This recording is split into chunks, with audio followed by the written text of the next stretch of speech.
Bonjour mes amis, bienvenue dans ce temps de méditation.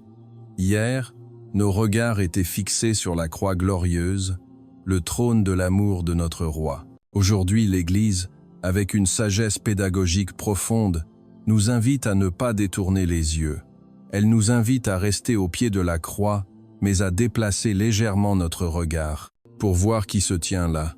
Une femme, une mère, sa mère.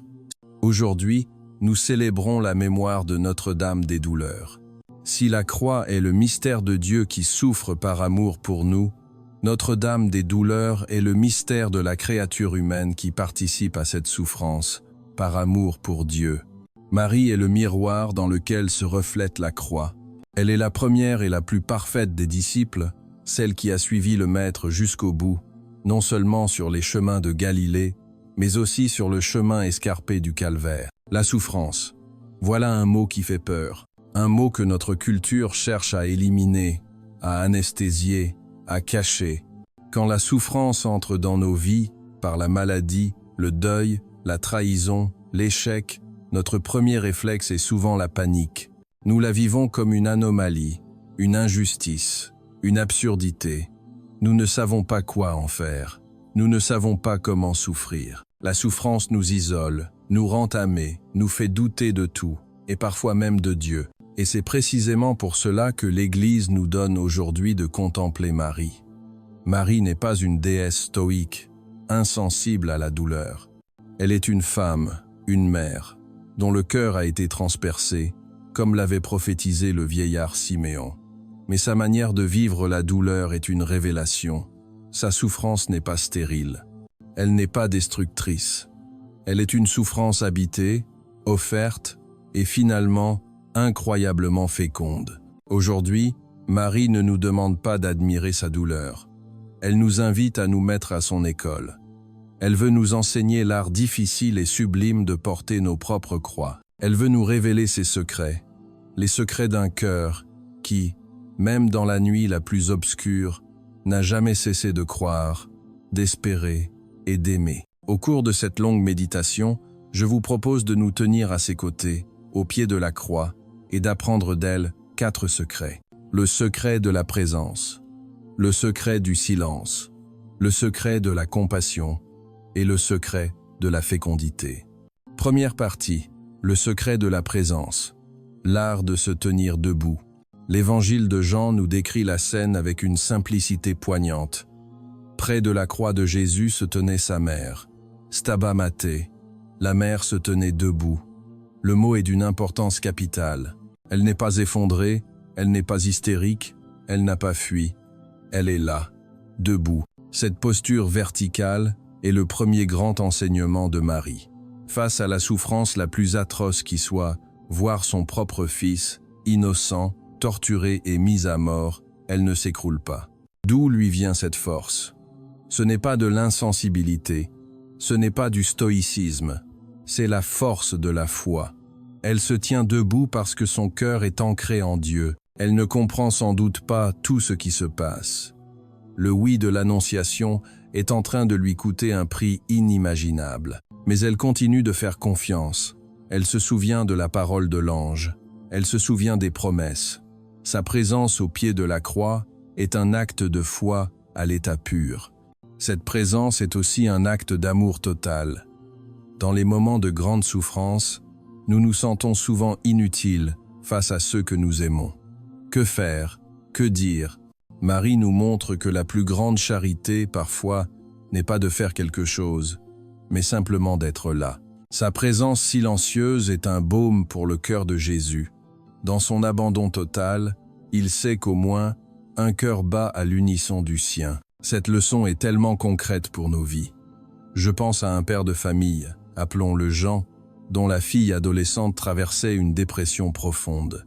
Il était désemparé. Il est médecin, habitué à trouver des solutions, à poser des diagnostics, à prescrire des traitements. Mais face à la souffrance psychique de sa fille, il se sentait impuissant. Il ne pouvait pas réparer son âme. Il a essayé de parler, de raisonner, mais rien ne marchait. Un soir, épuisé, il s'est assis en silence sur le lit de sa fille, qui pleurait sans dire un mot. Il n'a rien dit. Il a juste posé sa main sur la sienne. Et il est resté là, 1 heure, 2 heures, debout, intérieurement, présent. Plus tard, sa fille lui a confié que ce moment de présence silencieuse avait été le début de sa guérison. Elle avait senti qu'elle n'était pas seule dans son abîme. Son père ne pouvait pas la sauver, mais il avait choisi de s'asseoir avec elle dans l'obscurité. Voilà le secret de la présence de Marie. Quand un ami est en deuil, quand un proche est malade, quand un enfant traverse une crise, notre premier réflexe est de vouloir faire quelque chose. Parfois, la chose la plus aimante que nous puissions faire, c'est d'imiter Marie. Être là, silencieux, solide, une présence qui dit, sans mots, « Je ne te laisserai pas tomber ». C'est un don immense. Deuxième partie, le secret du silence, le sanctuaire du cœur. Le deuxième secret de Marie au pied de la croix, c'est son silence. Les évangiles ne rapportent aucune parole d'elle à ce moment-là. Pas un cri de colère, pas une plainte, pas une question. Rien, un silence assourdissant. Ce silence n'est pas un vide. Ce n'est pas le silence de l'apathie ou du choc qui rend muet. C'est le prolongement du silence qu'elle a cultivé toute sa vie. L'évangéliste Luc nous dit à 2 reprises, après l'Annonciation et après avoir retrouvé Jésus au temple, que Marie conservait toutes ces choses et les méditait dans son cœur. Son cœur était un sanctuaire, un lieu de rumination silencieuse de la parole et des événements. Au pied de la croix, ce sanctuaire intérieur est son refuge. Dans le vacarme des insultes des soldats, des pleurs des femmes et des derniers mots de son fils, elle se tient dans un silence contemplatif. Qu'est-ce qu'elle fait dans ce silence? Elle unit sa souffrance à la sienne. Elle offre, elle pardonne avec lui. Elle ne subit pas la souffrance passivement, elle la transforme en prière, en offrande. Son silence est un acte liturgique. Ce secret peut être le plus difficile pour nous, hommes et femmes du XXIe siècle, habitués au bruit et à l'expression constante de nos émotions.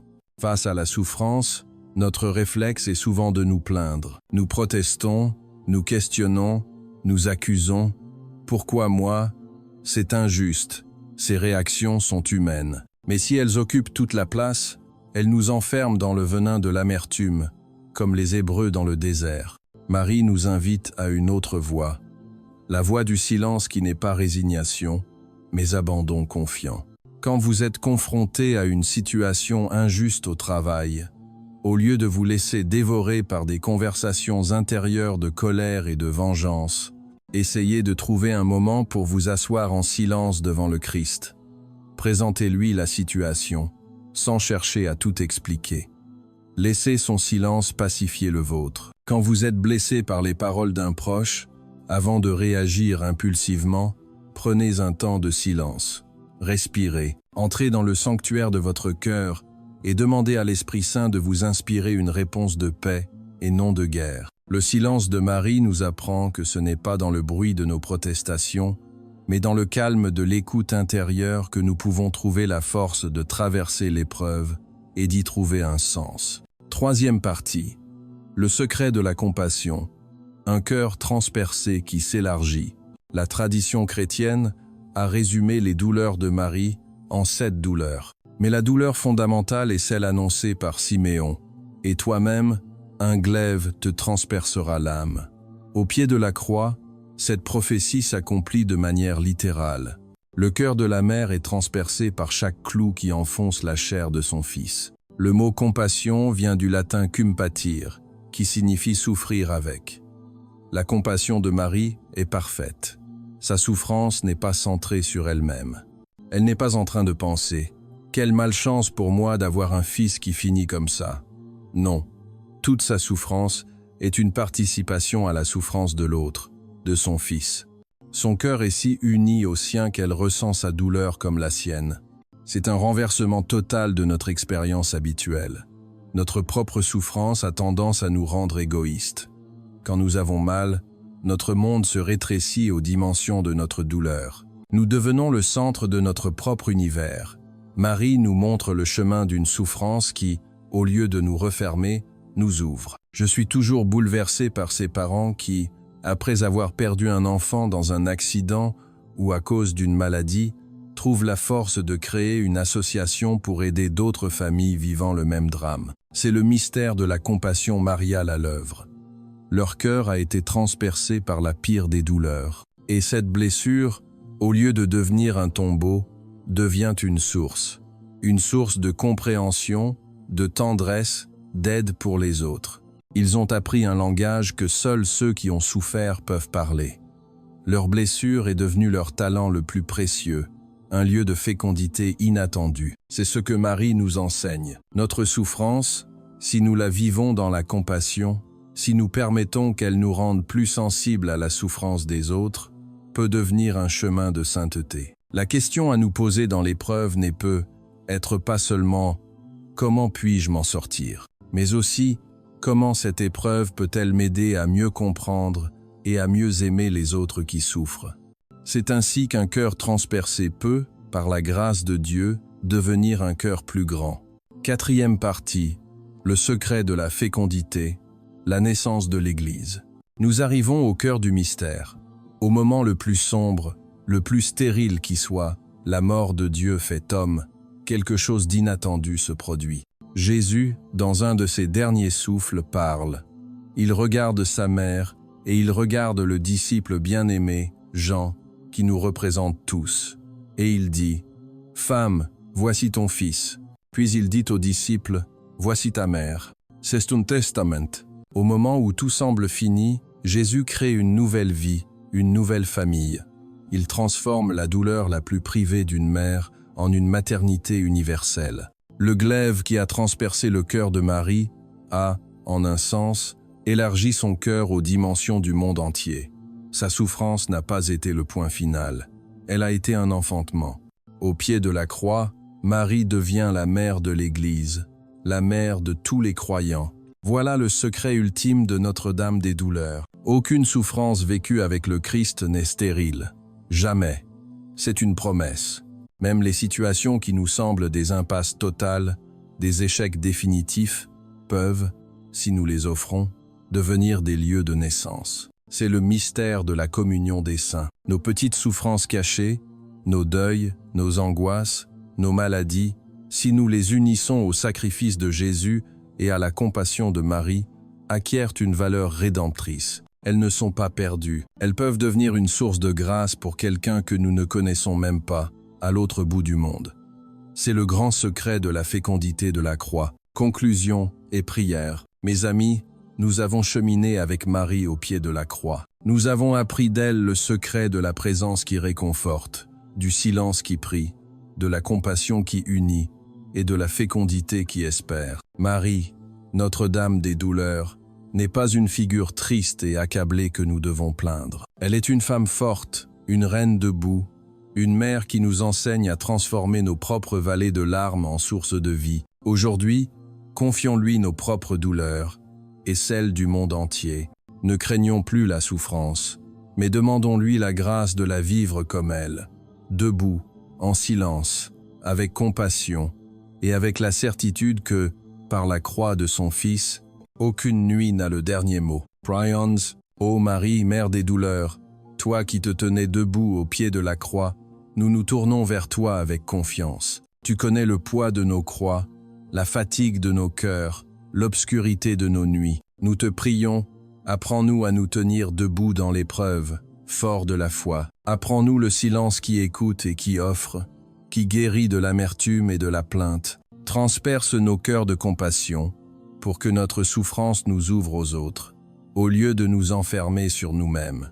Rends nos douleurs fécondes, que, unies au sacrifice de ton Fils, elles deviennent source de vie pour l'Église et pour le monde. Maintenant, unis par la compassion de Marie pour tous ses enfants, portons dans notre prière les intentions du monde entier.